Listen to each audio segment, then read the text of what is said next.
The public India के दर्शकों का स्वागत है। मैं हूं गजनफर अब्बास। आपको याद होगा अभी हाल ही में समाजवादी पार्टी के नेता अखिलेश यादव, डिंपल यादव और पार्टी के ही कुछ और नेता जिसमें इकरा हसन जो कि लोकसभा एमपी हैं, ये सब पार्लियामेंट के ही पास एक मस्जिद में इन्होंने एक मीटिंग करी थी और उस फोटो को बीजेपी ने काफ़ी वायरल किया था और इस पर सवालिया निशान लगाए थे कि ये एक पॉलिटिकल मीटिंग हो रही है और मस्जिद में की जा रही है और ये बहुत ही गलत है।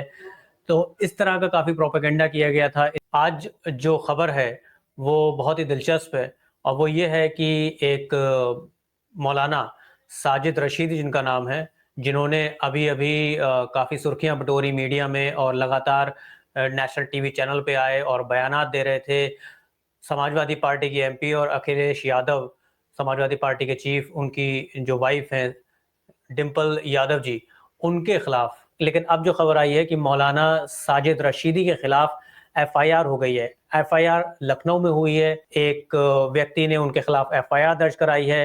एफआईआर में जो उनके खिलाफ सेक्शंस लगाए गए हैं उसमें वुमेन का अपमान करने का आरोप लगा हुआ है। उसके अलावा जो सेक्शंस हैं उसमें ये है कि अलग अलग समुदायों के बीच में, डिफरेंट कम्युनिटीज के बीच में नफरत फैलाने का उनके ऊपर सेक्शन लगाया गया है और साथ ही रिलीजियस सेंटिमेंट को भड़काने का भी उनके ऊपर सेक्शन लगाया गया है। मजेदार बात यह है कि अगर आप देखें तो जब से वो फोटो, जो मीटिंग का फोटो है जिसमें ये सारे समाजवादी पार्टी के नेता मस्जिद में बैठे हुए हैं, बीजेपी की तरफ से तमाम बीजेपी के जो आईटी ट्रोल्स हैं उनकी तरफ से वायरल हो रहा था सोशल मीडिया पर और तमाम तरीके से कोशिश हो रही थी कि समाजवादी पार्टी को इस पर घेरा जाए और एक पॉलिटिकल कंट्रोवर्सी इसमें पैदा की जाए। इसमें बीजेपी अल्पसंख्यक मोर्चा के एक और जो नेता हैं जमात सिद्दीकी, सबसे पहले उनका बयान आया और उन्होंने कहा कि इसके खिलाफ बीजेपी प्रोटेस्ट करेगी और ये बहुत ही गलत है कि एक मीटिंग मस्जिद में हुई। जिस यहाँ पर हम आपको कुछ ट्वीट दिखा रहे हैं कैसे बीजेपी के जो समर्थन में जो ट्वीट्स लिखते हैं रोज, जो आईटी ट्रोल्स हैं उनके,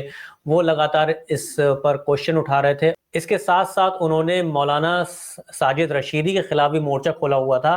पीछे से बैकिंग थी कि मौलाना साजिद रशीदी को लगातार कटघरे में घेरा जाए, उनके बारे में बात की जाए कि उन्होंने एक वुमेन के खिलाफ यानी डिंपल यादव जी के खिलाफ जो कमेंट किया है वो बहुत ही गलत है और बहुत ही भद्दा है, उनके खिलाफ एक्शन होना चाहिए। इस तरह के तमाम ट्वीट्स वायरल हो रहे थे। यही नहीं, देश की सबसे बड़ी न्यूज एजेंसी एएनआई, उनकी जो चीफ है स्मिता प्रकाश, आपको बताते चलें, इन्होंने भी मौलाना साजिद रशीदी के खिलाफ मोर्चा खोला था और उन्होंने मांग की थी कि इसके खिलाफ सख्त एक्शन लेना चाहिए।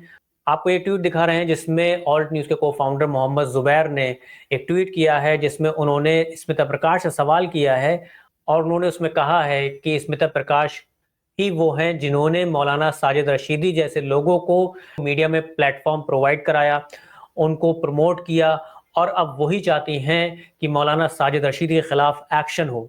और एक बहुत ही दिलचस्प बात, वो पार्टी भारतीय जनता पार्टी जो कि सेंटर में लगातार 11 सालों से है और औरतों की बात करती है, तमाम तरीके के उनके ऊपर आरोप लगे हुए हैं। आरोप ही नहीं, बहुत से केसेस में, बहुत संगीन केसेस बीजेपी के एमपीज और एमएलए के खिलाफ वुमेन एट्रोसिटीज को लेकर हैं, रेप्स को लेकर हैं, तमाम कंट्रोवर्सीज आपके सामने हैं।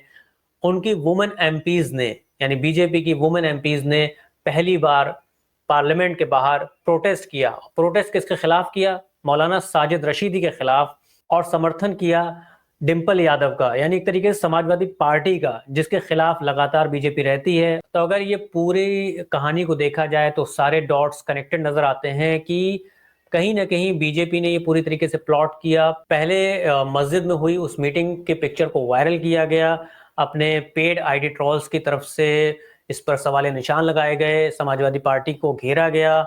उसके बाद मौलाना साजिद रशीदी का जब बयान आया, जो कि बीजेपी के ही मौलाना है, उनके खिलाफ एक्शन लेने की मांग करी।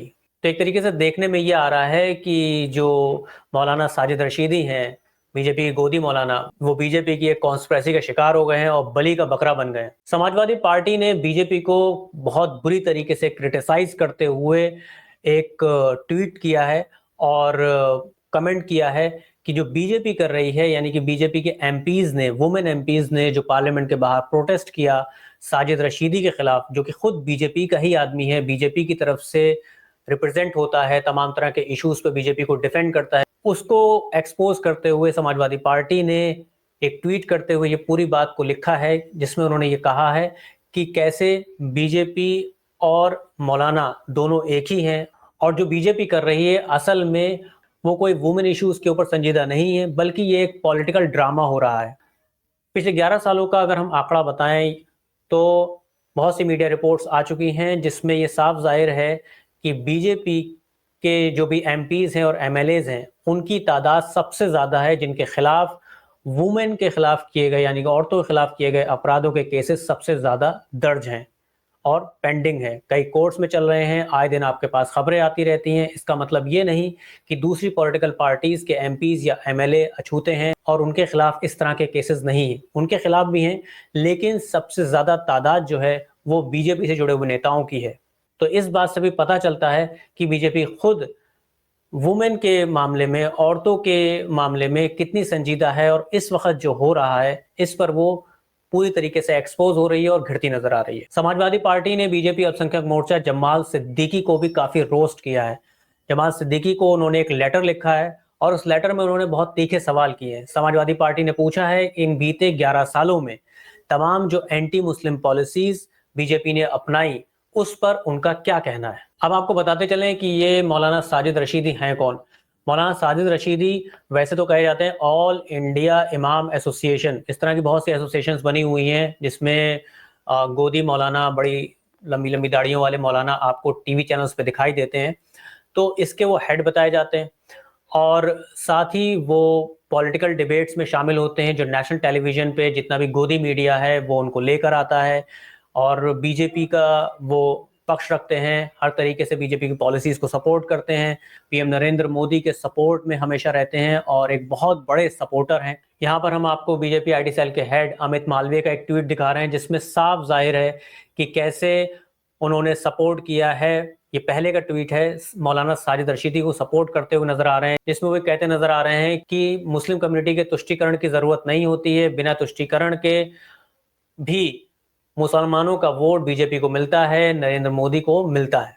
सिर्फ मौलाना साजिद रशीदी नहीं, इस तरह के बहुत से ऐसे फेक मौलाना हैं, मुफ्ती हैं और न जाने कैसे कैसे इमाम हैं जो मस्जिदों के इमाम अपने वो कहते हैं या किसी काउंसिल के इमाम अपने आप कहते हैं। ये सब मुस्लिम कम्युनिटी के फेक रिप्रेजेंटेटिव हैं। आप इनको देखते हैं कि लगातार ये नेशनल टीवी डिबेट्स पर आते हैं और गोदी मीडिया इनका भरपूर इस्तेमाल करता है। बेसिकली ये पेड एजेंट्स होते हैं बीजेपी के, जो इलेक्शंस के टाइम पे, और इलेक्शन ही नहीं, जो भी कंट्रोवर्सीज खासतौर से मुस्लिम्स के अराउंड जो कंट्रोवर्सीज और नेशनल पॉलिटिक्स में अपोजिशन को घेरते हुए जो पॉलिसीज बीजेपी लेके आती है उसमें इनका भरपूर फायदा उठाया जाता है। और इस केस में साफ जाहिर है कि बीजेपी की तमाम चापलूसी करने के बावजूद, कितना ही अपने आप को मुसलमानों का रिप्रेजेंटेटिव बता लें, मुसलमानों की तरफ से एक बहुत बड़े मौलाना के तौर पे अपना प्रमोशन कर लें, बड़े बड़े चैनल्स पे आ जाएं, बड़े बड़ी टीवी डिबेट्स में शामिल हो जाएं और बड़े बड़े नेताओं के साथ फोटो खिंचवा लें, यहाँ तक कि पीएम मोदी के साथ भी फोटो खिंचवा लें, लेकिन जब बलि का बकरा बनना होगा तब यही पॉलिटिकल पार्टी, यही बीजेपी और यही बीजेपी से जुड़े हुए लोग आपको बलि का बकरा बना देंगे और उसके बाद कोई पूछने वाला नहीं होगा।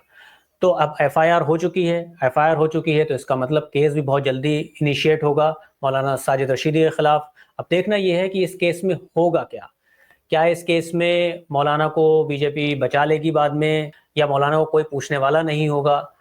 बहुत जल्द एक नए मुद्दे के साथ एक नए शो में हाजिर होंगे। शो देखने के लिए शुक्रिया, धन्यवाद।